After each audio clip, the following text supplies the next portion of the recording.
अगर मैं आपसे कहूं कि इस देश में सबसे खतरनाक चीज अपराध नहीं है, सबसे खतरनाक चीज कानून भी नहीं है और सबसे खतरनाक चीज सोशल मीडिया भी नहीं है, तो शायद आप मुझ पर यकीन नहीं करेंगे। लेकिन इतिहास और वर्तमान दोनों यही बताते हैं कि हालात सबसे ज्यादा तब बिगड़ते हैं जब ताकत, वासना और सिस्टम एक ही दिशा में खड़े हो जाते हैं। आज की ये कहानी उसी दिशा की है। एक तरफ अदालतें हैं, संविधान है, कानून की मोटी किताबें हैं और दूसरी तरफ एक लड़की है जिसके पास न पैसा है, न पहचान, न राजनीतिक ताकत। उसके पास सिर्फ सच है और कई बार यही सच उसकी सबसे बड़ी परीक्षा बन जाता है। हम सब बचपन से सुनते आए हैं कि भारत का संविधान कहता है भले ही 100 दोषी छूट जाए लेकिन एक निर्दोष को सजा नहीं होनी चाहिए। सुनने में ये पंक्ति जितनी सुंदर लगती है, जमीन पर उतनी ही जटिल और डरावनी हो जाती है, क्योंकि कई बार इसी आदर्श के बीच डर, देरी और असुरक्षा जन्म ले लेती है। कई बार दोषी खुलेआम घूमते हैं और निर्दोष चुपचाप डर के साथ जीते रहते हैं। साल था 2017। उत्तर प्रदेश का उन्नाव जिला लखनऊ से कुछ ही दूरी पर एक गरीब परिवार की नाबालिग लड़की,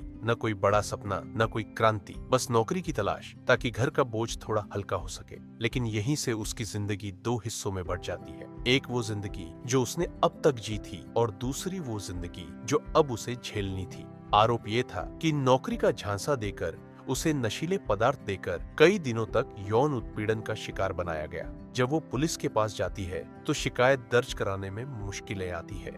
कुछ नाम दर्ज होते हैं, कुछ नहीं। यहीं से सवाल उठने लगते हैं। जब लड़की अदालत का दरवाजा खटखटाती है, जब वो हिम्मत जुटाकर सच बोलती है, तब मामला एक नया मोड़ ले लेता है। अब असर सिर्फ उसके शरीर तक सीमित नहीं रहता, बल्कि उसके पूरे परिवार तक पहुंच जाता है। उसके पिता पर मुकदमे दर्ज होते हैं, गिरफ्तारी होती है और फिर एक दिन पुलिस हिरासत में उनकी मौत हो जाती है। पोस्टमार्टम रिपोर्ट में कई चोटों का जिक्र होता है। प्रशासन इसे एक घटना बताता है, लेकिन सवाल वहीं के वहीं रह जाते हैं। इन सब के बाद लड़की टूटती है, लेकिन चुप नहीं होती। 8 अप्रैल 2018 को मुख्यमंत्री आवास के बाहर वो आत्मदाह का प्रयास करती है। वो मरना नहीं चाहती थी, वो सुनी जाना चाहती थी। इसके बाद मामले में केंद्रीय एजेंसियां शामिल होती है। जांच दिल्ली ट्रांसफर होती है।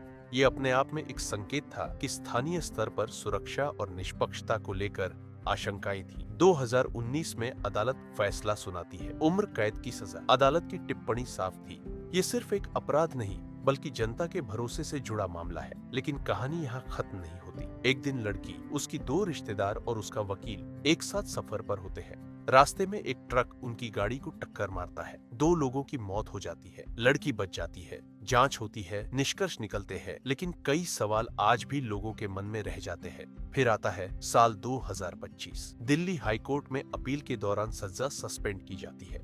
कानूनी प्रक्रिया में यह संभव है, लेकिन इसके साथ ही भरोसे और सुरक्षा से जुड़े सवाल एक बार फिर खड़े हो जाते हैं। लड़की फिर सड़कों पर है, इंडिया गेट पर विरोध करती हुई। निर्भया की माँ उसके साथ खड़ी है।